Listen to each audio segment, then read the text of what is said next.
2022-23ஆம் ஆண்டில் நாள் ஒன்றுக்கு 50 கிலோமீட்டர் என்ற சாதனை வேகத்தில் 18,000 கிலோமீட்டர் தேசிய நெடுஞ்சாலையை அமைக்க உறுதி பூண்டுள்ளதாக திரு நிதின் கட்கரி கூறுகிறார்.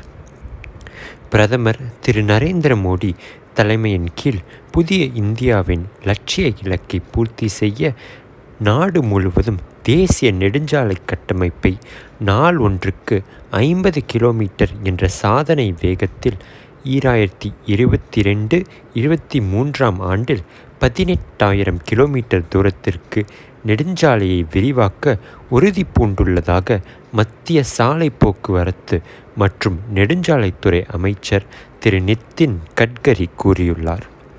இது குறித்து ட்விட்டரில் பதிவிட்டுள்ள அவர் 2025ஆம் ஆண்டுக்குள் 2 லட்சம் கிலோமீட்டர் தூரத்திற்கு தேசிய நெடுஞ்சாலை கட்டமைப்பை உருவாக்க ஒட்டுமொத்த இலக்க நிர்ணயிக்கப்பட்டுள்ளதாக தெரிவித்துள்ளார். சாலை உள்கட்டமைப்பு தற்சார்பு இந்தியாவின் ஆத்மாவாக உள்ளதால் உலகத்தரம் வாய்ந்த சாலை உள்கட்டமைப்பை குறிப்பிட்ட காலத்திற்குள் இலக்கை எட்டும் வழியில் உருவாக்குவது அவசியம் என்று அமைச்சர் கூறியுள்ளார்.